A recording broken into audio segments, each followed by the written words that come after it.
انسان چاہتا ہے کہ ہر وقت ہر ایک سے اچھا توقع رکھے اور اچھی توقع رکھے اور کوئی برا خیال نہ کرے کسی کے بارے میں، مگر بعض اوقات اچھا خیال رکھنے سے ان کو خود جو ہے نقصان ہوتا ہے بعض لوگوں کی طرف سے، کہ جن سے وہ ڈرتے نہ ہوں یا جن سے انہوں نے کوئی خطرہ محسوس نہ کیا ہو. تو یہ جو فن ہے لوگوں سے اچھا خیال رکھنے کا، مگر ان سے پھر بھی ان کے خطروں سے آگاہ رہنے کا، سیکھنے کا کیا طریقہ ہے؟ یہ تو بڑا آسان طریقہ ہے. اچھا خیال تو کریں لیکن بچ کے رہیں ان کے شر سے. اور یہ دعا ہے قرآن کریم کی، وَمِن شَرِّ النَّفَّاثَاتِ فِی الْعُقَدِ وَمِن شَرِّ حَاسِدٍ اِذَا حَسَدَ. یہ دعا کرتے رہیں کہ ہمیں ان حسد کرنے والوں کے شر سے بچا جب وہ حسد کریں.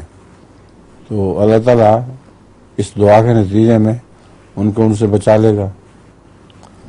باقی ایک توقع آدمی اچھی رکھتا ہے، بعض دفعہ وہ پورا نہیں اترتا اس توقع پر، یہ اتفاقی حادثات بھی ہو جاتے ہیں.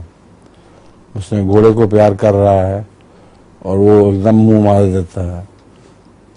اسی طرح بلیوں سے کھیلتے ہیں لوگ، بعض بلیاں ایک دم غصے میں آ کے اس کو حملہ کر دیتی ہیں. کتوں کا بھی یہی حال ہے. تو انسان کا بھی یہ حال ہے کہ وہ اپنے پیار کرنے والے کے ہاتھ کو کاٹ لیتا ہے اور اس سے توقع نہیں رکھی جا سکتی مستقل کہ وہ وفادار ہی رہے گا. چنانچہ یہ جو ایسے لوگ ہیں ان کی مثال ایسے ہی ہے کہ ان سے احسان کر بھی جاؤ تو کسی وقت وہ الٹ کے کاٹ دیں گے.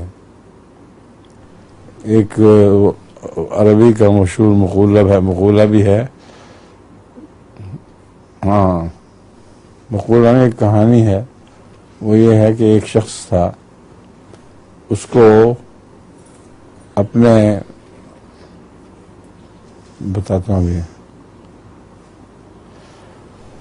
نوکر سے بہت پیار تھا، لیکن اس نے بالآخر اس کو نقصان پہنچا دیا. اور اس نے شکایت یہ کی آگے کسی بزرگ سے کہ یہ نوکر ایسا نکلا ہے کہ جس نے مجھ سے زیادتی کی ہے. پھر اس نے ایک عربی کا شعر پڑھا جس میں یہ تھا کہ اس سے تو کتا بہتر ہے جس پر میں احسان کرتا ہوں اور کئی دفعہ نہیں بھی کرتا، لیکن اس نے کبھی میرے سامنے سر نہیں اٹھایا.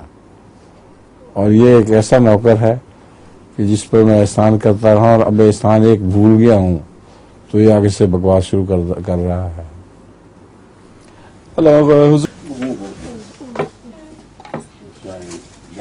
ہاں بہت گرم ہے.